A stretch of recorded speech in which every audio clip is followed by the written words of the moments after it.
Merry Christmas, folks, and welcome to Making Sense with Rob Case. I am your host, Rob Case, and do we have a show for you? Christmas is upon us once again. Man, this year has gone fast. I mean, it has really gone fast. I mean, it has gone so fast that it's really kind of creepy. I mean, I remember what I was doing in January. I mean, now let's think about this for a second. This is kind of weird. I remember in January, I was writing something in my journal, and I remember dropping my pen somewhere, and I don't know where I dropped it. And it's still lost to this day. And I remember looking for it and looking for it and looking for it, and still haven't found it. But I remember that was like 2 weeks ago. And that was all the way at the beginning of this year. Now it's already December. It's almost that thing where I dropped my pen and I was looking frantically for it, looking through all the couch cushions and all such and so forth. That happened almost a full year ago. I mean, it's just amazing how fast time flies. Well, anyway, you know this. I'm going on a tangent here. I better be careful. But oh man, I mean, this year has gone by so fast, and yet again we are in the Christmas spirit, and we have a couple of messages for you that I feel are incredibly important. And one is a political message, and the other is a message that speaks to your soul. And the political message is something that I feel is extremely urgent. And I believe the Christmas season is the best time to bring it out. And this is for everybody. And I don't care whether you're a Democrat, Republican, whatever. This is a moral political issue. And I believe that it's incredibly important. And I do want to address that. Now, this year, there was another film rendition of A Christmas Carol. And just about everybody is in some way or another acquainted with the classic Charles Dickens story, A Christmas Carol. A Christmas Carol was released in 1843, and it was essentially a story about the coldness of the human heart and the greed affiliated with it. The story's main character, Ebenezer Scrooge, is so greedy and yet so wealthy that he holds contempt for those who need money for charity, those who need money to survive, and those who want to spend money on others for gifts. To Scrooge, everybody is more or less a being of consumption, in the sense that people keep depleting money and resources. In that, his love for people runs cold, and the visits by the three spirits reveal this to him. In A Christmas Carol, you have essentially three different ghosts. You have the ghosts of Christmas past, present, and future. The ghost of Christmas past reveals to Scrooge the time when he was a happy man, and when he had friends who showed him love and compassion. From then on, the ghost of Christmas past shows Scrooge what happened to his relationships when he allowed greed to get in the way. In other words, at the direction of the spirit, he witnessed the evolution of the hardening of his heart.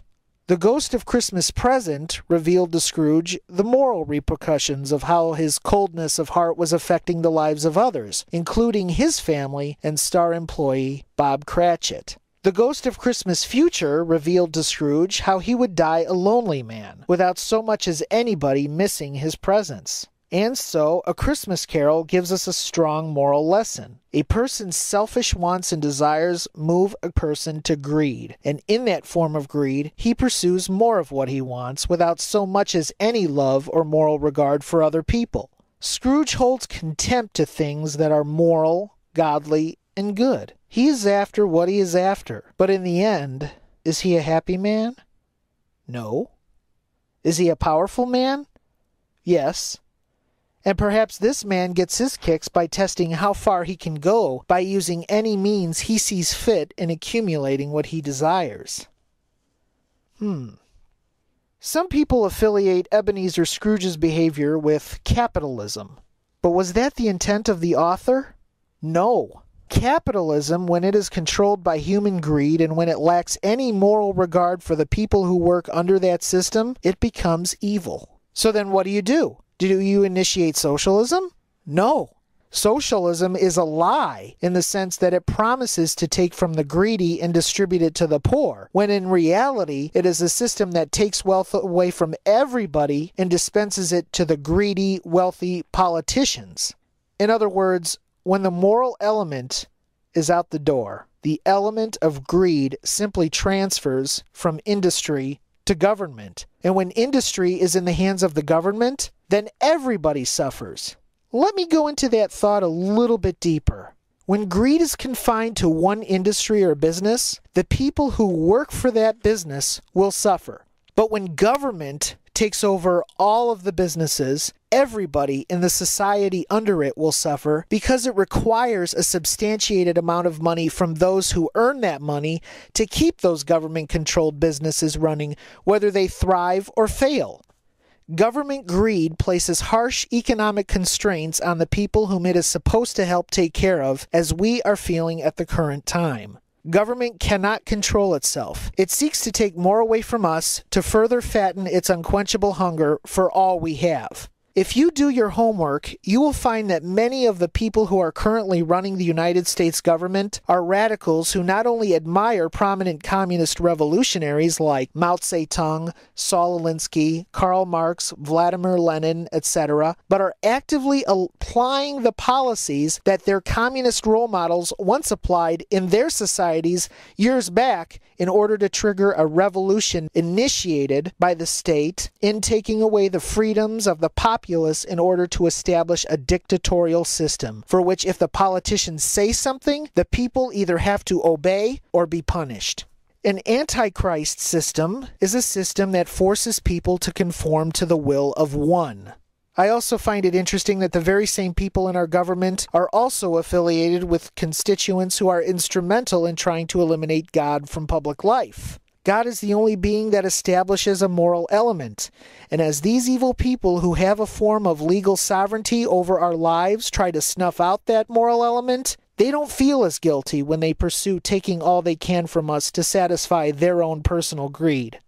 In other words, what you've got is a bunch of Ebenezer Scrooges in the making, only with political power, passing laws that affect you and me for the sole purpose of stealing what we've earned, while at the same time forcing us to use fewer resources so they can be in complete and total control of those resources. For those of you who buy DVDs, one of the bonuses that are featured on them are alternate endings.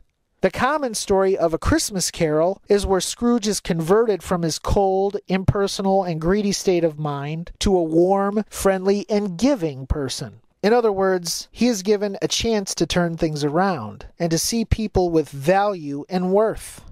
Today, we have the power to get involved and elect those who see people as people.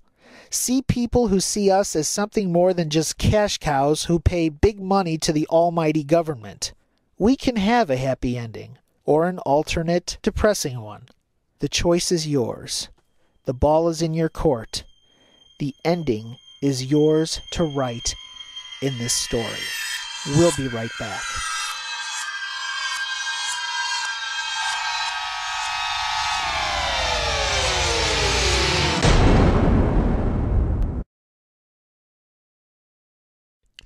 In order to survive, thrive, and know your surroundings, one must acquire a sense of direction, order, and set of principles to follow. At the Making Sense message boards, we not only do all of those things, but we make it interesting. Visit makingsense.proboards27.com to see what the deal is. And don't forget to listen to Making Sense with Rob Case right here on this channel. Write it down and make it a priority. It's the dawn of a new era, and we want you to be making sense. Visit makingsense.proboards27.com today.